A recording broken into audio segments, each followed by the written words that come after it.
Dear students, let us now move on to the very first question of the NCERT exercise 6.4 for the chapter triangles.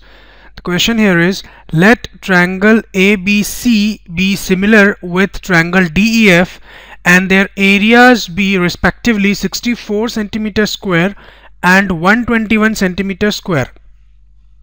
If EF is equal to 15.4 centimeter, find BC.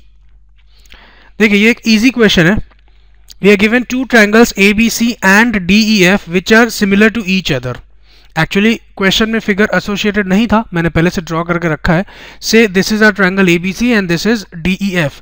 Both are similar. ये question में given है कि दोनों similar है और आपको दोनों triangle का area given है.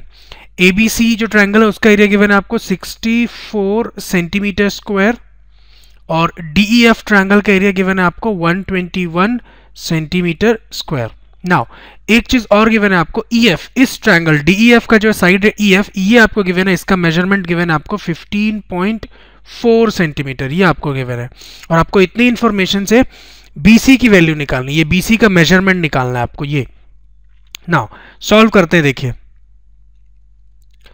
Late us write what we are given. First we are given area of triangle ABC. आप एग्जाम में जैसे लिखेंगे वैसे लिख के बता रहा हूं मैं.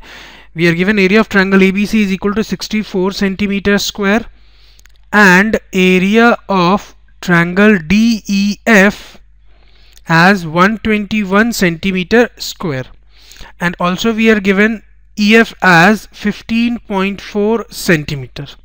Now we have to find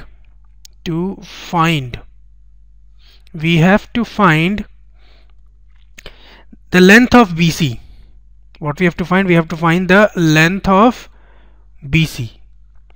Now to solve this question, जो कंसेप्ट यूज करेंगे आप, मैं आपको बताता हूं. वी नो दैट, आपको क्या पता है कि किसी भी दो सिमिलर ट्रायंगल के लिए, आपके पास ये दो सिमिलर ट्रायंगल है ना, तो इनके एरिया का जो रेशियो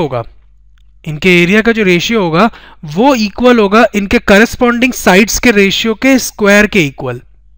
मैं क्या बोल रहा हूं, मैं उसको लिख के समझाता हूं आपको. देखिएगा, we know that the ratio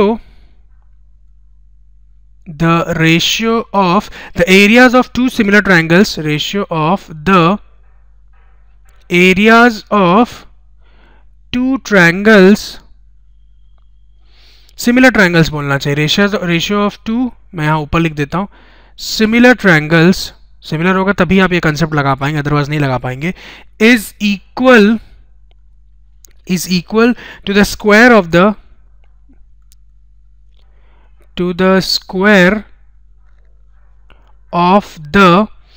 ratio of their corresponding sides. Ratio of their corresponding sides. ये कंसेप्ट आपको लगाना है. मतलब ये कि इन दोनों ट्रायंगल के एरिया का रेशियो जो होगा, विच इंप्लाइज, मैं लिख देता हूं, area of triangle ABC over area of triangle DEF. जब आप इन दोनों ट्रायंगल के एरियाज का रेशियो निकालेंगे तो वो इक्वल होगा इनके करस्पॉन्डिंग साइड्स के रेशियो के स्क्वायर के बराबर. मतलब समझिए, मतलब पहले वाला ट्रायंगल का जो साइड ले रहा हूं मैं, अगर मैं AB, तो DEF का जो करस्पॉन्डिंग साइड होगा, आई मीन AB का जो करस्पॉन्डिंग साइड है ट्रायंगल DEF में, वो DE है, तो AB अपॉन DE उसका स्क्वायर इज इक्वल टू, अगर मैं BC बोल रहा हूं ट्रायंगल ABC का, तो ट्रायंगल DEF में जो करस्पॉन्डिंग साइड है BC के, वो है आपका EF इसका होल स्क्वायर. अगेन AC अगर फर्स्ट ट्रायंगल का ले रहा हूं तो मेरे को सेकंड का लेना पड़ेगा DF. तो ये आपका कंसेप्ट है, ये आपका वर्किंग रूल है, इस पे बेस्ड आपका क्वेश्चन था. बस अब आप एक चीज देखिए, आपको एरिया गिवन है दोनों ट्रायंगल का और आपको EF गिवन है, ये EF गिवन है और आपको BC कैलकुलेट करना है. क्वेश्चन देखिए, BC निकालना है आपको, ये निकालना है.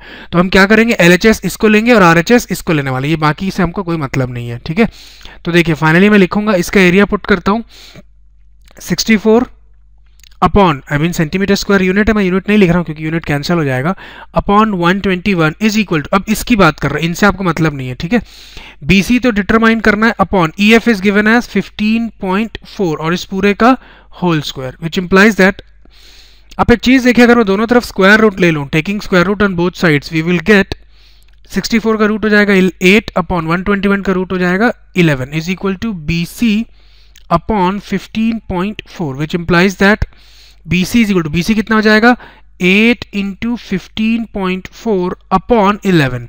कैलकुलेट करना आपका काम है, जब आप इसको सॉल्व करेंगे तो आपको वैल्यू मिलेगी 11.2 सेंटीमीटर।